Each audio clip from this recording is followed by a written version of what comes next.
Hello, welcome to my YouTube channel. देखिए, अब तो फ्रेंड्स आज हम डिस्कशन करेंगे IBPS AFO जो कि प्रीलिमिनरी एग्ज़ाम उसका होने वाला है। और यह एग्ज़ाम में भी 30 और 31 दिसंबर को होने वाला है, तो बहुत ही कम टाइम बचा हुआ है IBPS AFO की। अगर हम बात करें तो आज हम डिस्कशन करेंगे जो स्ट्रेटजी होनी चाहिए प्रीलिमिनरी एग्ज़ाम को लेकर, उसके विषय में।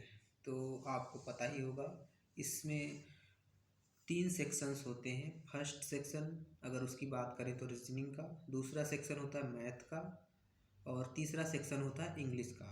तो इसमें जो हिंदी मीडियम के स्टूडेंट्स हैं उनको काफ़ी प्रॉब्लम फेस करनी पड़ती हैं इंग्लिश सेक्शन को लेकर।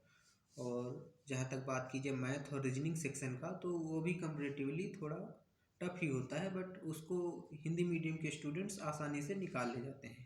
बट इंग्लिश का सेक्शन ऐसा है जिसको अगर आपने प्रॉपर वे में तैयारी नहीं की है तो उसको निकालना काफ़ी मुश्किल होता है।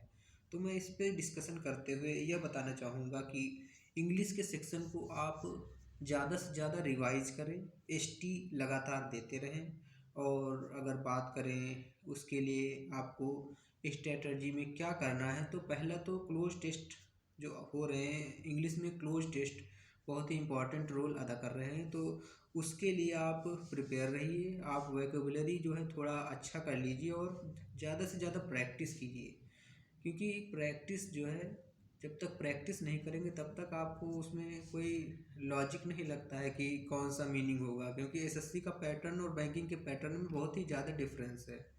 मीनिंग्स को आप नहीं डिसाइड कर सकते हैं कि कौन सी मीनिंग फिट बैठेगी।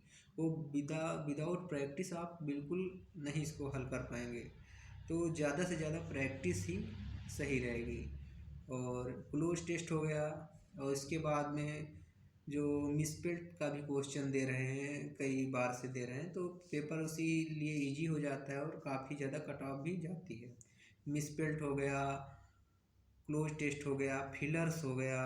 और अगर आपका कंप्रिहेंशन आता है, पैसेज में जो कंप्रिहेंशन आता है उसमें अगर आप मीनिंग्स को निकाल लें, दो चार जो वोकैबुलरी है उसका आप मीनिंग्स, सिनोनिम एंटोनिम्स अगर इजी है तो उसको भी कर सकते हैं। तो पूरा 50 क्वेश्चन जो आते हैं उसको आपको पूरा रीड करना है, ताकि उसमें से आपको 25 से 30 क्वेश्चन अपने करने लायक निकाल लीजिए। बाकी सारे क्वेश्चन करना संभव भी नहीं है और आप कर भी नहीं सकते हैं, जहाँ तक मेरा मानना है। तो आपको ये फिलर्स और रीअरेंजमेंट के भी क्वेश्चन, अगर सिंगल एक एक नंबर का रीअरेंजमेंट आता है जिसमें 5 रीअरेंजमेंट दिए रहेंगे ABCD करके, तो उसको रीअरेंज करना आसान होता है। अगर पैराजंबल में रीअरेंजमेंट आता है तो उसमें भी आप फर्स्ट तो कम से कम पकड़ ही सकते हैं, फर्स्ट सेकंड एक दो क्वेश्चन उसमें से 5 में से कर सकते हैं। और इसके अलावा इंग्लिश में बाकी कुछ ज़्यादा रहता नहीं है। तो वर्ड स्वैप के भी क्वेश्चन कई बार से देखे मैंने, वर्ड स्वैप के भी इजी क्वेश्चन होते हैं जिसको 5 में से आप 5 नंबर आराम से पा सकते हैं। और यही सब क्वेश्चन हैं जिनको आप लगातार प्रैक्टिस करके, और मैं प्रैक्टिस के लिए एक बात कहूँगा, अड्डा 247 ऐप पर प्रैक्टिस के लिए आपको फ्री में क्विजेस मिल जाएंगी। और अगर कोई और उसमें आप कोर्स लेना चाह रहे हैं फ्री का या कोई भी, तो वो ले सकते हैं आप अपनी सुविधा अनुसार। लेकिन फ्री में भी इतना मटेरियल अवेलेबल है कि आराम से आप उसमें प्रैक्टिस कर सकते हैं। प्रैक्टिस के लिए बहुत ही सफिशिएंट मटेरियल वहाँ पर उपलब्ध है।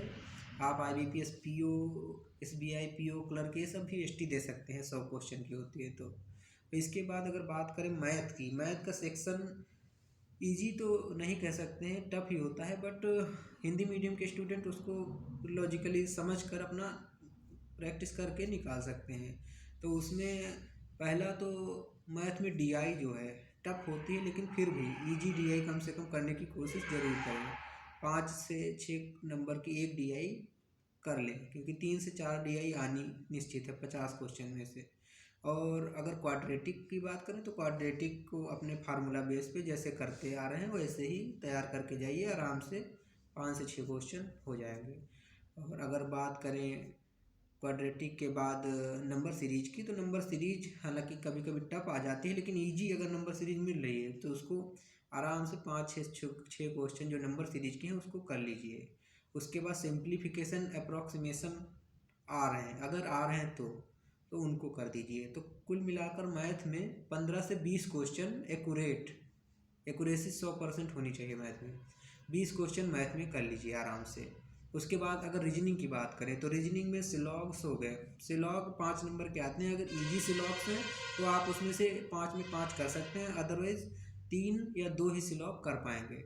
और उसके बाद अगर बात करें इनइक्वालिटी की, तो मैथ की रीजनिंग की इनइक्वालिटी काफ़ी ईजी आती है, उसमें 5 क्वेश्चन आप आराम से बना सकते हैं। उसके बाद डायरेक्शन के क्वेश्चन 2-3 कर लें, 12 हो गए। और इसके बाद एक अगर आप हो सके तो पजल ज़रूर बना लें। तो पजल बनाने के बाद करीब 18-20 क्वेश्चन हो जाएंगे। ब्लड रिलेशन के 1-2 और मिसलेनियस में 1-आध क्वेश्चन करके 20 क्वेश्चन कुल मिला के मैथ में, 20 रीजनिंग में और 30 क्वेश्चन इंग्लिश में। इतना करने का प्रयास जरूर करिए। इतना करने के बाद आप 100% श्योरिटी के साथ मेंस देंगे, जो मेरा आइडिया है और काफ़ी एक्सपीरियंस जो मुझे रहा है। मैंने यही देखा है कि 20 मैथ में, 20 रीजनिंग में और 30 क्वेश्चन इंग्लिश में करने के बाद आपकी कट ऑफ जो भी जाए, लेकिन आपको मेंस देना 100% निश्चित है। तो प्रिपरेशन करते रहिए, ज़्यादा टाइम नहीं बचा है, साथ में मेंस की भी प्रिपरेशन करते रहें। Thank you so much.